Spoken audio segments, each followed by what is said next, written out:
Bonsoir et bienvenue sur Late Night Stories. Je suis Chap, auteure et lectrice des récits que vous découvrirez au fil des émissions.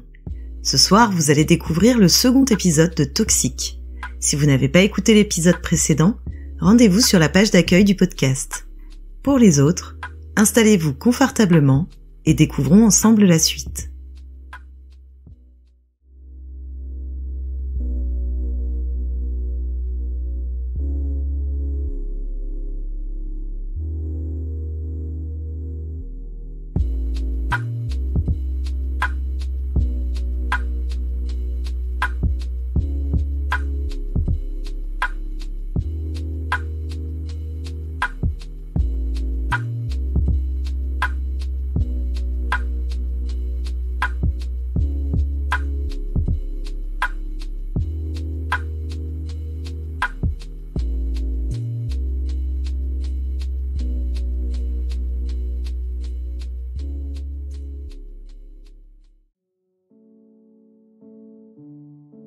Mes yeux tentent de faire le point sur un plafond qui ne ressemble clairement pas à celui de ma chambre.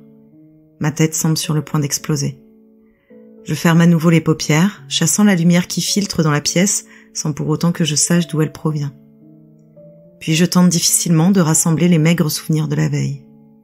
L'alcool, les baisers échangés sur la piste de danse, l'alcôve et ses occupants, le message de ma mère, un rail, puis un autre, puis plus rien.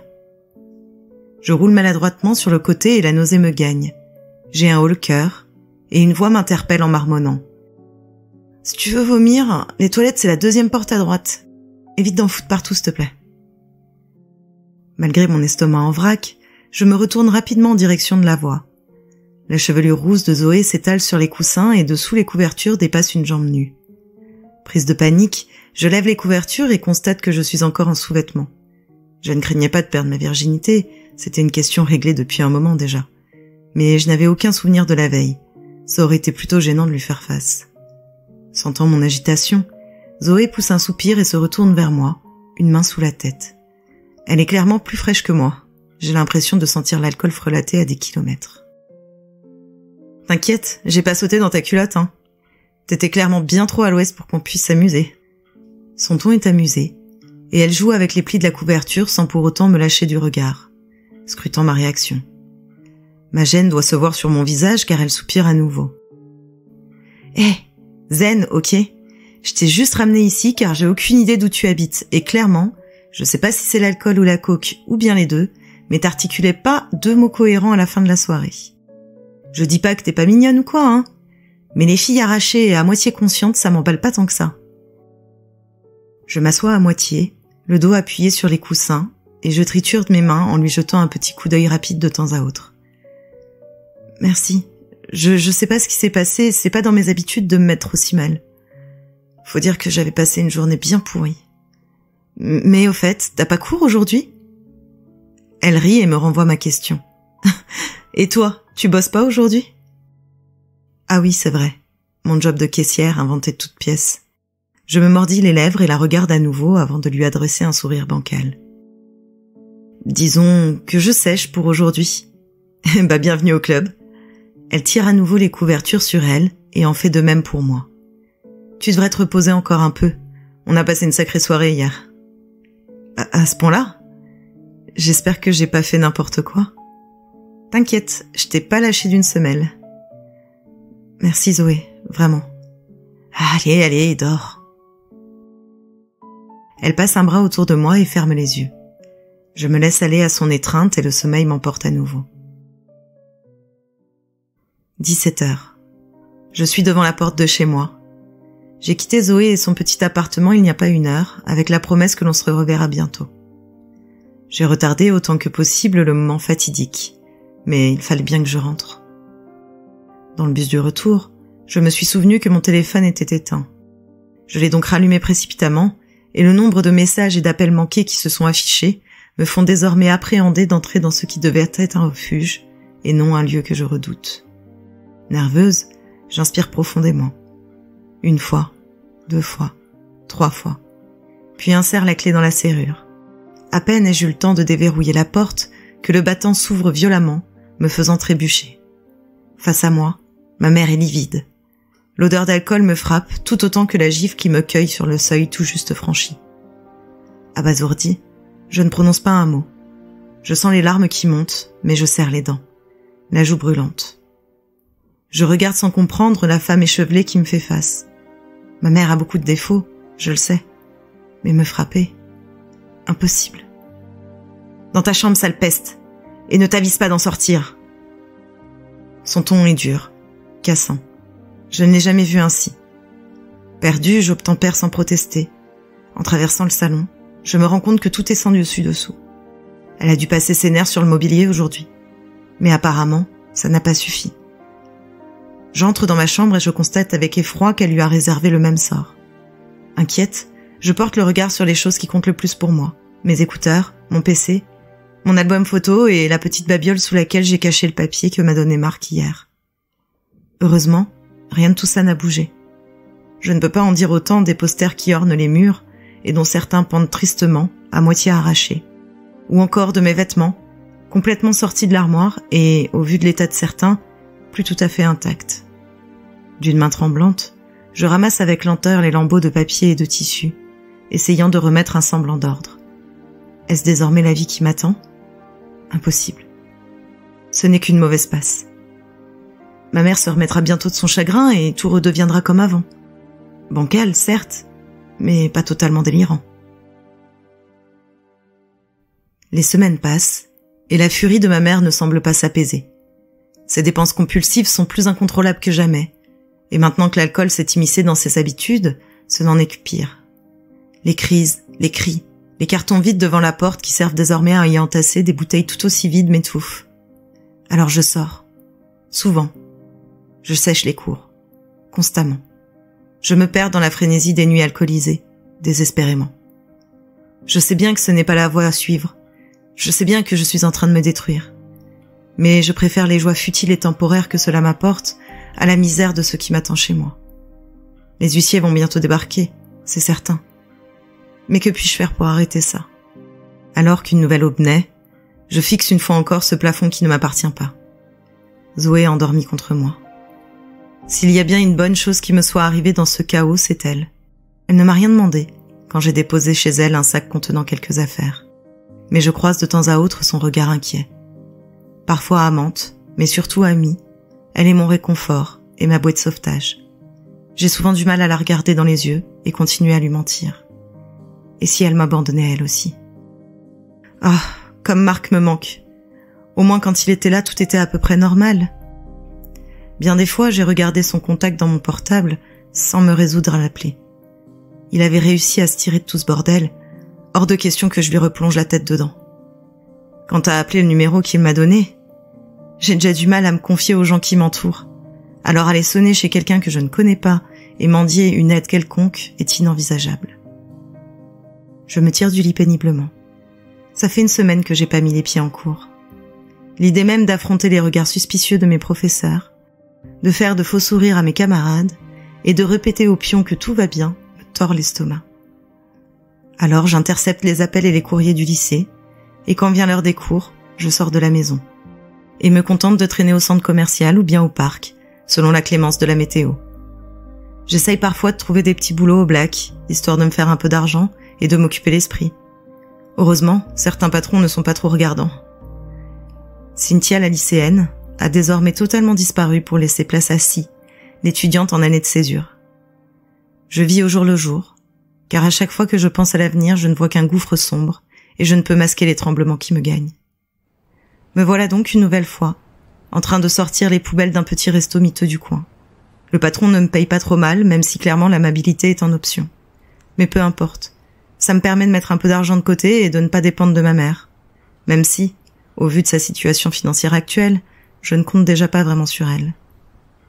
Le sac pèse 1 tonne, et tandis que je le traîne avec difficulté en direction des bennes, il finit par craquer et déverser son contenu sur le sol.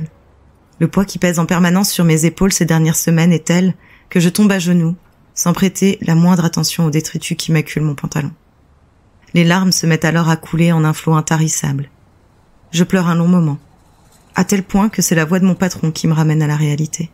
« Hé, gamine, qu'est-ce qui te prend ?»« La poubelle a lâché. Mais t'as bien des drôles de raisons de pleurer, toi. C'est qu'une poubelle te met pas dans des états pareils. Allez, relève-toi et range-moi ça. Je ferme le restaurant. Y a personne ce soir, de toute façon.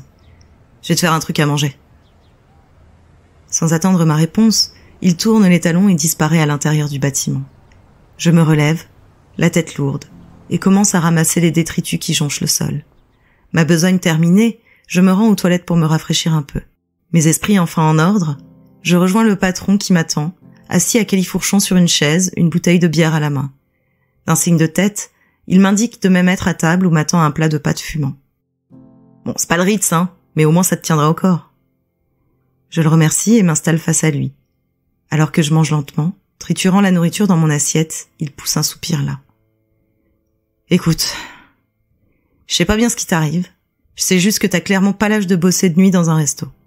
Mais bon, la galère ça me connaît, je te demande pas de m'expliquer. On a tous notre lot de merdier à se trimballer. Mais sache que si un jour t'as besoin d'un repas chaud, t'en trouveras un ici. Merci patron. Pourquoi vous faites ça pour moi? Va savoir. C'est peut-être la vieillesse qui me ramollit. Et puis, tu me fais penser à ma petite fille. Il tire alors de sa poche arrière un portefeuille usé et en sort une photo qui elle aussi a connu des jours meilleurs. Je l'observe poliment. Je n'irai pas jusqu'à dire que l'on se ressemble, mais si on cherche bien. Je lève à nouveau les yeux, piqué par la curiosité. Et elle est où en ce moment? Avec ma fille, quelque part à l'autre bout du pays. Enfin, je crois. On est un peu brouillés. Cette photo, je l'ai prise la dernière fois que je l'ai vue. Il y a 5 ou 6 ans peut-être. Elle doit vous manquer. Oh que oui. Alors quand je vois une gamine comme toi qui galère, ça me fait penser à elle. Si jamais elle avait des problèmes, j'aimerais bien qu'on l'aide elle aussi. Soudain, mon patron claque l'une de ses grandes mains sur sa cuisse et se relève difficilement, retrouvant son habituelle attitude bourrue. Bon allez, assez sensiblerie pour aujourd'hui. Termine et sauve-toi, j'ai pas que ça à faire. Mon assiette avalée en quelques bouchées, je le remercie et m'empresse de m'en aller, le cœur serré par l'émotion, mais animé d'un peu plus d'optimisme aussi. Alors, au lieu d'aller chez Zoé ou de me rendre dans un de mes endroits habituels, je décide de rentrer à la maison. Peut-être arriverai-je à discuter avec ma mère cette fois. Enfin, c'est ce que je croyais. Arrivé devant la porte de l'appartement, c'est la douche froide. Un avis d'expulsion est placardé sur la porte. Impossible. Je n'étais pas rentrée depuis 3 jours tout au plus. Comment la situation avait-elle pu dégénérer à ce point? C'est vrai qu'avec ma mère, on ne s'est plus vraiment adressé la parole depuis l'incident de la gifle, mais si elle avait des problèmes avec les huissiers, elle m'en aurait parlé. Je suis sûre qu'elle l'aurait fait. Je saisis la poignée de porte et entre. Le silence qui m'accueille est assourdissant. Les meubles sont toujours là. La saisie n'a donc pas encore commencé. Mais pas de signe de ma mère. Je me rends dans sa chambre, vide, complètement vide. Les tiroirs de sa commode sont béants et ses affaires ont disparu. Je me précipite dans la salle de bain et le verdict est le même. Plus rien. Sa brosse à dents, ses crèmes, tout a disparu. Un vertige me gagne et je suis obligée de m'appuyer contre le mur. Je me laisse lentement glisser au sol et tire mon portable de ma poche d'une main tremblante. Aucun message, aucun appel, rien. J'essaye de l'appeler, mais une voix préenregistrée m'indique que ce numéro n'est plus attribué. Alors je comprends. Elle est partie. Elle a fui une fois encore, mais cette fois elle m'a laissé derrière elle. Complètement perdue, je fouille à nouveau dans mon répertoire et trouve le numéro de Zoé, qui décroche à la première sonnerie. Son ton enjoué est un coup de couteau en plus dans mon âme meurtrie. Au bruit derrière elle, elle est sûrement de sortie ce soir. Je ne peux pas l'impliquer dans mes histoires. Elle ne mérite pas ça. Sans un mot, je raccroche. Mon téléphone se met alors à vibrer furieusement, mais je ne réponds pas. Je sais bien qu'elle s'inquiète, mais c'est mieux comme ça. Moi aussi, je vais disparaître. Mon existence était un fardeau pour ma mère, alors comment pourrais-je l'imposer à quelqu'un d'autre? Je me relève péniblement, la gorge aussi sèche que du papier de verre, et me dirige vers la cuisine. J'attrape un verre, et au moment de me servir de l'eau, j'aperçois une enveloppe sur le comptoir. Les fines lignes tracées sur le papier blanc ne laissent aucun doute sur son auteur. La tristesse laisse alors place à la colère. Je balance le verre à travers la pièce et sans me préoccuper des éclats de verre qui parsèment le sol, je m'avance et froisse la lettre dans mes mains. Je n'arrive cependant pas à me convaincre de la jeter. Je la fourre dans l'une de mes poches, attrape mon sac à la va-vite et quitte l'appartement. Il faut que je récupère mes affaires chez Zoé avant qu'elle ne rentre. Le trajet se fait dans le brouillard le plus complet. Les pensées se bousculent sans cesse dans mon esprit. Comme prévu, elle n'est pas là. J'ouvre donc la porte avec la clé qu'elle m'a confiée il y a une semaine de ça et récupère tout ce que j'avais bien pu laisser chez elle, y compris une photo de nous deux, prise lors d'une soirée où tout ne semblait encore pas si désespéré. Je lui laisse enfin la clé sur la table, accompagnée d'un mot bien trop bref pour exprimer ce que je ressens vraiment. Merci pour tout. Si. Puis, je claque la porte du petit appartement derrière moi. Elle n'entendra plus jamais parler de moi. Et bien que cette pensée me brise le cœur, je suis persuadée que c'est la bonne chose à faire. Quant à ce qu'il adviendra de moi, je n'en ai aucune idée.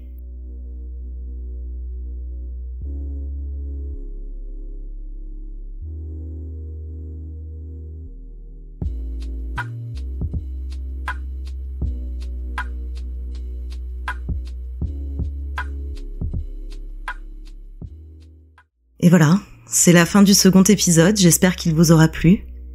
La situation de Si semble désespérée. Espérons qu'elle trouve une main charitable pour l'aider, ou bien qu'elle finisse par s'en sortir par elle-même. En tout cas, si vous souhaitez savoir ce qui l'attend, rendez-vous le vendredi 1er décembre à 23h pour le dernier épisode de Toxique. Et si vous ne voulez rien manquer de l'actu du podcast, suivez-moi sur Instagram, Spotify, Google Podcast et depuis peu sur Mastodon. Les détails sont dans la description de l'épisode. En attendant que l'on se retrouve, je vous souhaite une bonne nuit et à vendredi prochain sur Late Night Stories.